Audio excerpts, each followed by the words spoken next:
नमस्कार, सत श्री अकाल, आदाब।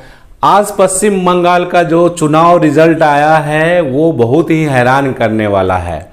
और मेरे दोस्त, एक चीज़ ध्यान रखना, ये दौलतें, ये शोहरतें, ये इज्जतें आज तुम्हारे पास है, कल किसी और के पास होगा। इस दुनिया में कोई भी चीज़ फिक्स नहीं है। आज आप अगर राजा हैं, कल रंक भी हो सकते हैं। घमंड तो रावण का भी नहीं रहा। ममता दीदी, आप किस खेत की मूली थी? तो जीवन में हमेशा मेरे दोस्त ये याद रखना कि सक्सेस अगर आपको मिलता है, आप सक्सेस की ऊंचाइयों पे चलते जा रहे हैं, फिर भी आपको घमंड नहीं रखना है।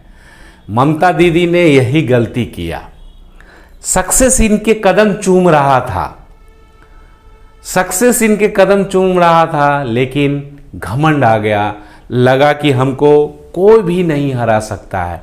यही सोच रावण का भी था। रावण का भी यही सोच आ गया था कि हमको कोई नहीं हरा सकता है, मुझे कोई नहीं हरा सकता है। जिस देवी देवता का पूजा करके रावण ने वो शक्तियां जो अर्जित की, और उसी देवी देवता पे प्रहार करना शुरू कर दिया, उपहास उड़ाना शुरू कर दिया, मजाक उड़ाना शुरू कर दिया, और अंत आप जानते ही हैं। तो मेरे दोस्त, मेरे भाई, मेरे प्रिय छात्र, मैं सिर्फ ये कहना चाहता हूँ कि जीवन में अगर तुम सफल होते जा रहे हो, फिर भी घमंड मत रखना। घमंड इंसान को ऊपर से लेके एकदम कहाँ नर्क में ले जाके छोड़ देता है। तो घमंड कभी मत रखिए।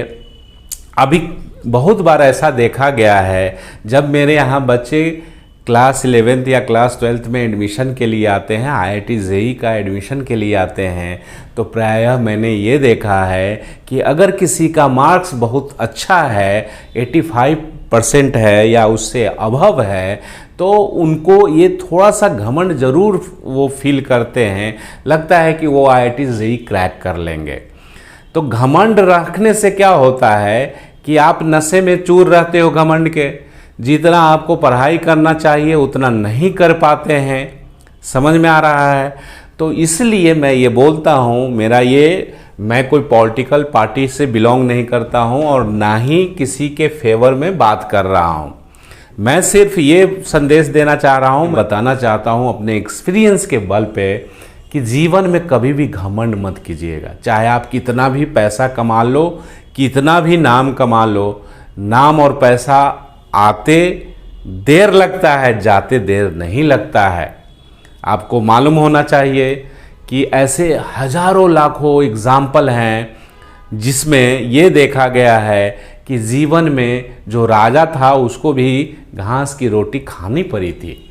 महाराणा प्रताप को घास की रोटी भी खानी पड़ी थी।